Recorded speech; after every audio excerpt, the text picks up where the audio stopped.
Kenapa? Karena satu dia adalah dalang, dua dia adalah goro-gorone. Kalau tidak ada pengaduan daripada PC, maka tidak akan ada perencanaan pembunuhan. Itu nomor satu. Lalu nomor dua, dalam perencanaan itu juga dia ikut terlibat. Icat bilang di lantai 3 di Saguling itu dia ikut mendorong iming-iming ya 1 miliar untuk dia, 500 untuk RR dan KM. Ada gelang yang dia pakai yang terlihat pada waktu persidangan. Lalu keesokan harinya gelangnya tidak dipakai lagi. Nah, itu kan harusnya dipertimbangkan oleh JPU bahwa ini manusia ini yang ikut merencanakan, yang ikut mendorong uang itu, lalu menjanjikan, lalu dia mengganti HP ajudan, lalu jangan salah, dia menyuruh Icat dan RR untuk pergi ke kamar Joshua untuk ambil semua laptop, lalu juga isi tas. Itu adalah bukan hanya obstruction of justice, itu adalah inisiator, desainer kalau kata Prof. Melingwi, lalu juga dia menjadi orang yang berperan aktif, mengingatkan suaminya untuk pakai sarung tangan dan untuk menghilangkan CCTV. Besar sekali perannya. 8 tahun itu tidak masuk akal, ya Ser.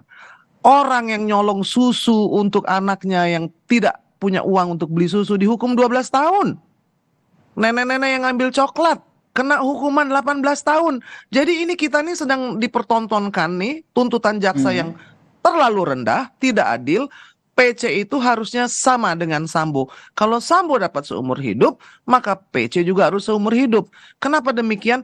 Karena mereka berdua setali tiga uang, sepasang, sepaket.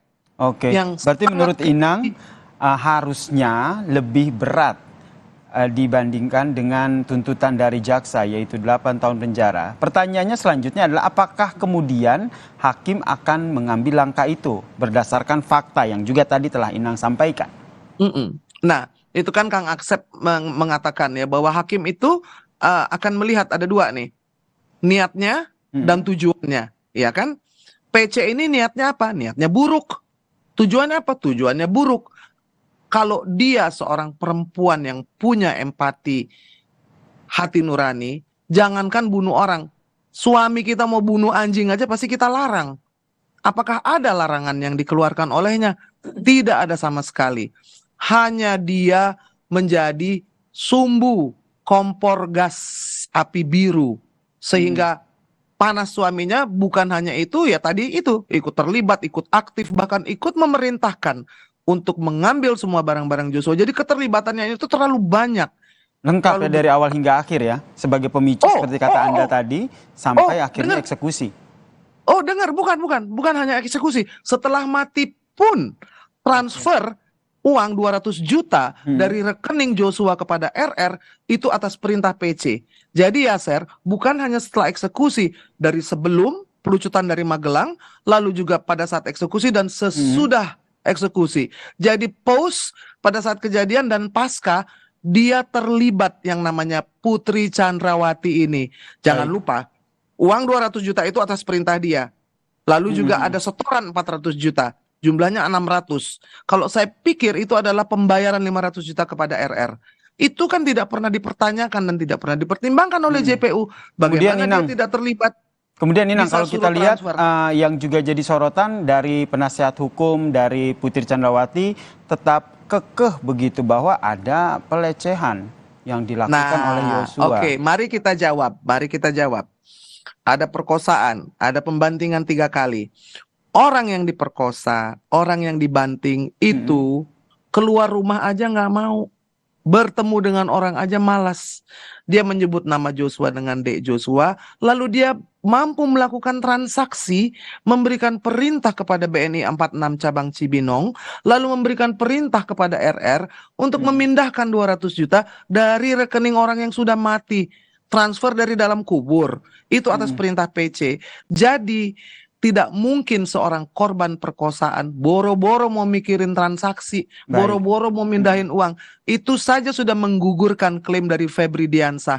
Coba dia bicara dengan semua psikolog forensik. Ada nggak korban perkosaan yang memikirkan transaksi untuk pembayaran kepada Terakhir Inang, dari saya sebagai aktivis perempuan yang tentu menyaksikan kasus ini begitu, nantinya Anda akan melihat seperti apa vonis yang dijatuhi oleh majelis hakim terhadap Putri Chandrawati. Saya pikir ini adalah senario yang dari awal sampai akhir ya penuh dengan rekayasa, titipan yang kalau kata Mahfud MD itu gerakan bawah tanah, ya kan. Kita tidak bisa menafikan dari mulai penyidikan lalu juga kepada JPU, ini estafetnya nih mengecewakan, mengusik, mengoyak-ngoyak rasa keadilan masyarakat. Ketika kemudian benteng keadilan ini hanya ada pada hakim, ya, maka hakim memiliki beban yang sangat berat.